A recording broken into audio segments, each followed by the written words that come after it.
बिनि गेजेरावबो दिनै फरेस्ट डिपार्टमेन्टआ बे जायगाखौ नेसनेल पार्क होननानै बेखौ माने घोषणा होदों।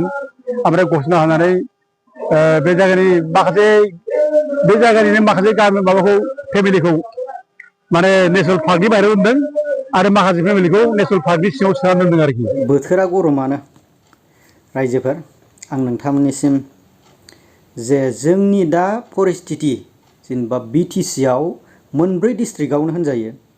दा बे परिस्थितियाव दा गोबां जोंनि हानि थामोनथाय जे गसंनायनि हायाव गसंनायनि जे थामोनथाय बे थामोनथायावनो गोबां नै दा आसामा BTC सरकारखौ थुनानै दा बैफोर जे हाफ्राव जों थानो मोनथाय आरो GPS बो जाखांबाय सुजुबखांखाबायबो। दा सुजुबखांखानायाव दा जोंनिनो सरकारा UPPL जे सरकार BTC नि बेयाव दासो मानो इभेक्सन खालामफिननायनि आरो जे सुखांनायफोरखौ वाइल्ड लाइफ सेन्चुरियाव सोजोबबाय। दा बैफोरो माखासे वाइल्ड लाइफ सेन्चुरि जे सोजानाय बैफोरखौ होखारफिनगोन आरो इभेक्सन खालामगोन। दा दासिमावबो माखासे जे जाखांबाय बै जाखांनायफोरखौ हाखौ होग्रोमोन आरो सार्टिफिकेटखौ।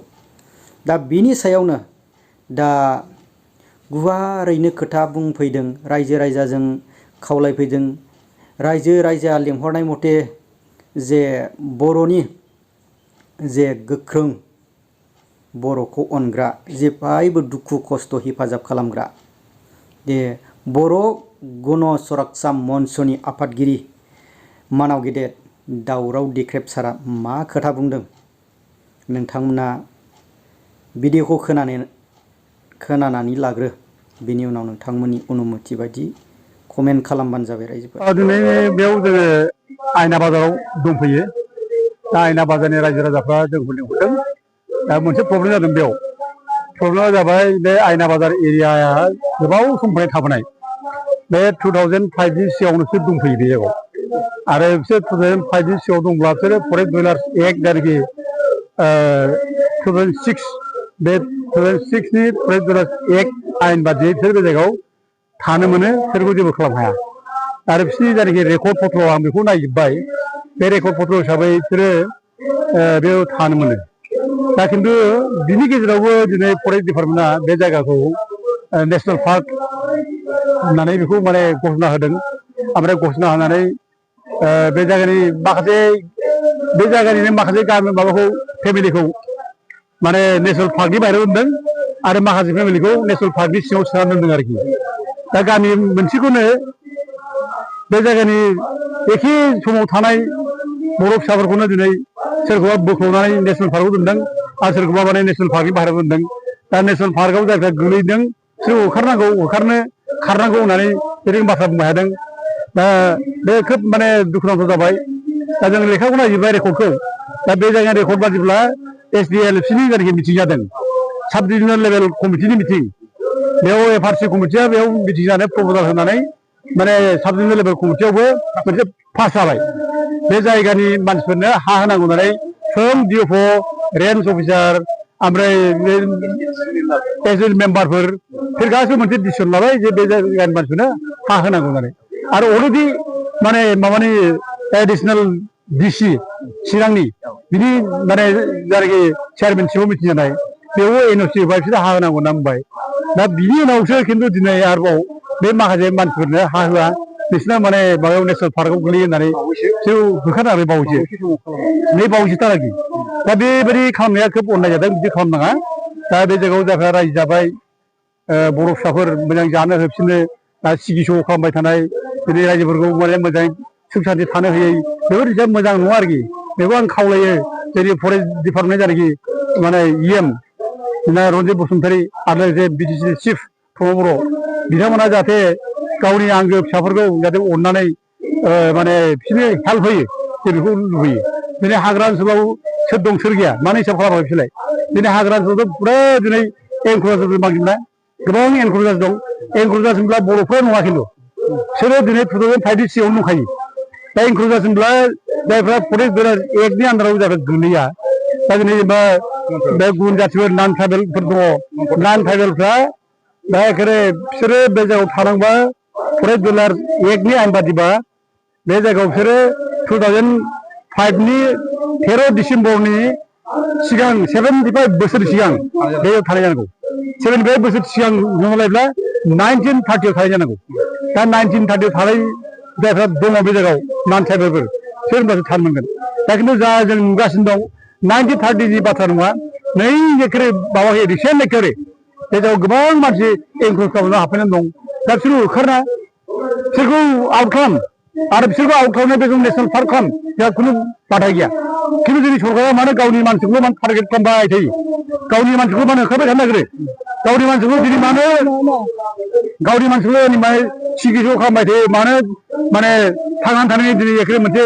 अस्थायि मोनसे जिबन मानो खामानियाव होबाय थायो आं ओंखायनो खावलायो बिटिसि सरकारा इमिडियेटलि मोनसे माने डिसिसन लानांगौ जे जाय एनक्रोचार्सफोरखौ आयेन बादि होखार आयेनखौ इमप्लिमेन्ट खालाम जों आयेननि बेरेखा नङा जाय एनक्रोचार्स बेखौ इभिक्सन खालाम जायफ्रा बेयाव थानो मोनो बर' फिसाफोर जाय फरेस्ट डिलार एक्टनि बायदि 2005नि सिगां जायफ्रा दंखायो बिसोरनो हा हो बिसोर मोजां थानो लामा सामा बानायना हो फरेस्ट डिलार एक्टनि नियम बायदियै स्कुल बानायना हो बे जायगायाव बेखौ बानायना हो हस्पिटाल बानायना हो जों बेखौ जों डिमान्ड खालामो आरो जाय एनक्रोचार्सफोर होखारहरजोब जों बेखौ माने दाबि खालामो बेसो आयेननि खोथा मानाव गेदेर जे दावराव दिख्रेब जे सारा जोंनो गोबाङैनो गुवार माखासे बिसोर जाबाय संबिधानजों गेलेग्रा संबिधानजों खारग्रा बै समाव नब कुमार सरनियाया जोंनि बिटिसिनि समस्त बिटिसिनि रायजो राजाखौ बर' अनाबर' खालामनानै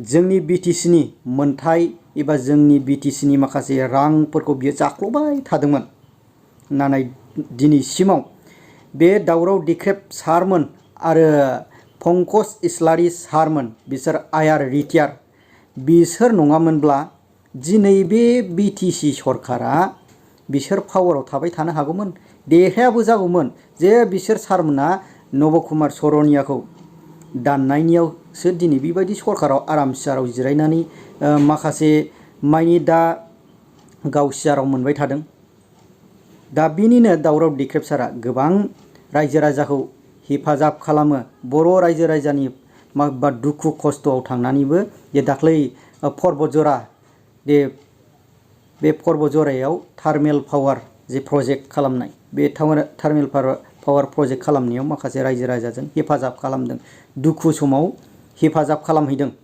दा बेबायदिनो नैबे जोंनि गासै चिरां डिस्ट्रिक्टनि सिङाव थानाय खुंग्रिं पिअ आयना बाजार आरो गोबोरखि बिसोर गासैबो जायगाया दिनै वाइल्ड लाइफआव हाबबाय माखासेया मोनगोन जे मोननायखौ होग्रोदो माखासेया वाइल्ड लाइफआव हानाया बिसोरखौ होखारनोसै बेबायदि दा बिनि सायावनो माखासे बर'नि एसटिफोरनि थामोनथाया माबायदि जोंनि बिटिसिनि संबिधाना माबायदि बेखौ गुवारैनो फोरमायलांबाय अब्लाथ' जोङो जे मानाव गेदेर दावराव दिख्रेब सारा बुंनाय बायदि जोंनि एसटिफोरखौ होखारनो हानायनि खमथायानो गैया जेब्ला बे बर' एसटिफोरखौ जेब्ला होखारो अब्ला गुबुन जाथिफोरखौ होहै आदिबासिफोरखौ दांनानै ला दांनो हागोनसे बे सरकारा दानो माबा मोनसे दाङोबानो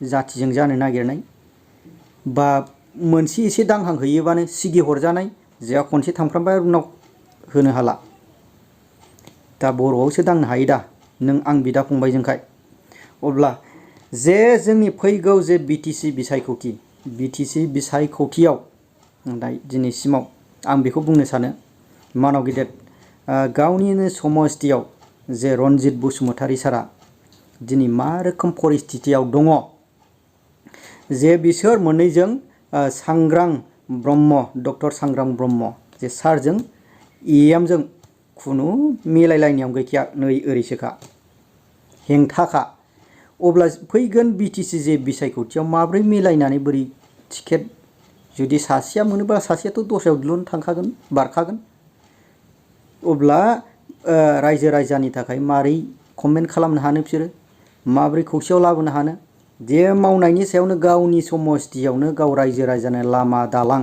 हा देरसिन खामानिखौनो दा मावनानै होनो हायाखै। सरकारा जोबनोसै नै 1 मासल'सै। अब्ला बे 1 मासाव हानि खामानिखौ मावना होनो हाबावो।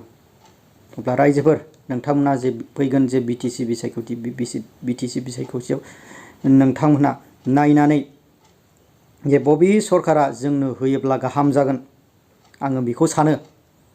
जे नोंथांमोना सिगांनि जे जोंनो UPPL सरकाराव जे जोंनि बिटिसिनि पावारा जोंनि मोनथाया जोंनि जे मोनथाया जे गोमालांबाय बै मोनथायफोरखौ मोनफिननो थाखाय जोङो जे सिगाङाव पावाराव गोनांखा बे पावाराव गोनांखाखौनो बे सरकाराव लाबोनानै जोङो देरहासार खालामलायोबा मोजां जागोन होननानै आं सानो। अब्ला रायजोफोर नोंथांमोना भिडिअनि सायाव जुदि भिडिअखौ इन्टारेस्टेड एब्ला जुदि मोजां मोनदोंब्ला भिडिअनि सायाव फोरमायहर आरो आं नोंथांमोननो मोजां भिडिअ आं लाबोनो नाजाबावगोन आरो भिडिअखौ शेयार खालामना होबानो जाबाय।